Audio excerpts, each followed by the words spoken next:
The Washington Post says that Speaker Johnson's job is on the line this week as the House returns to Capitol Hill, which happens today. Now, you voted to oust former House Speaker Kevin McCarthy back in October. Would you support Marjorie Taylor Greene if she forced a vote to remove Speaker Johnson? Probably not today. We have to see what he does. And I mean, his motion to vacate is always an option out there. But the reality is we've got a lot of work to do, and he needs to get it done correctly. I have some real doubts with regard to FISA. What he's doing on FISA, I think, is not the right way to proceed. I have doubts with regard to the budget that he just did, that he got passed. That wasn't done very well either. So I am disappointed, gravely disappointed, but we'll see what happens. And hypothetically, I'm not going to speculate on what we may or may not do, depending on a whole series of conditions that might Congressman, happen. do you think it is a smart move for Republicans in Congress to vote to oust another Speaker of the House after just doing it in October? We are now, I'll remind you, about 6.5 months away from Election Day. Do you think that's a smart move, even if you have disagreements with some of the things that Speaker Johnson has done? Well, I don't know that it's the smartest of moves, but I also Okay, hold on. I'll stop you there then. Why would you do it?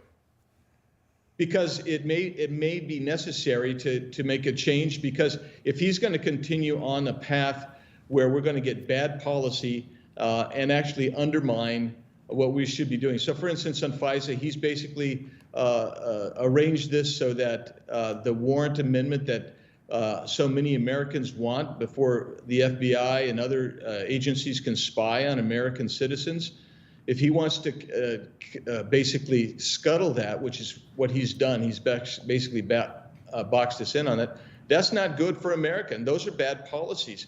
And he's making those kind of policy choices instead of leading out. He is kowtowing to certain of the, what I would call, DC cartel. And that really becomes the problem. Yes, and, I understand that, but is that worth scuttling the presumptive Republican nominee's chances in November?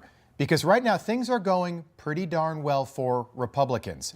The House should focus on keeping the House in November and trying to get Donald Trump elected when he officially becomes the nominee this summer at the convention. Changing House Speaker again, I don't know how that helps any Republican, whether you're in the House, Senate, or running for president. Well, you may be right. I think job one is to get President Donald Trump reelected to be the president of the United States. But job two to remember is, if you keep supplying Donald Trump, even when he's president, with the kind of leadership that we have seen here, is that going to prevent him from getting his agenda through? So, I mean, it really is an interesting question. I think it's a hypothetical question at this point. I'm extremely dismayed and disappointed in Mr. Johnson, Speaker Johnson. He knows that. I've told him that. But the reality is, job one is to get President Trump elected. Yeah. You asked, is it smart to remove him now? And I said, I don't know. But one thing I do know is we have to make sure President Donald Trump is the president in 2025. I think that's probably, I think that should be the focus. We just about 15 seconds, but I'm wondering if Ukraine funding, and by the way, you said it's a hypothetical. It might not be a hypothetical by the end of the week. Is Ukraine funding for you personally a red line? If Mike Johnson moves forward with some sort of Ukraine funding bill, and it seems like that's going to happen, is that a red line for you? Well, I haven't made any red lines for Mike Johnson as Speaker. I haven't made any red lines. But I will tell you that, perpetuation of bad policy is a bad way to get President Trump elected. I can tell you that. I think somebody should tell Marjorie Taylor Greene that. If Donald Trump getting president, then you better do good policies and do what Republicans want you to do.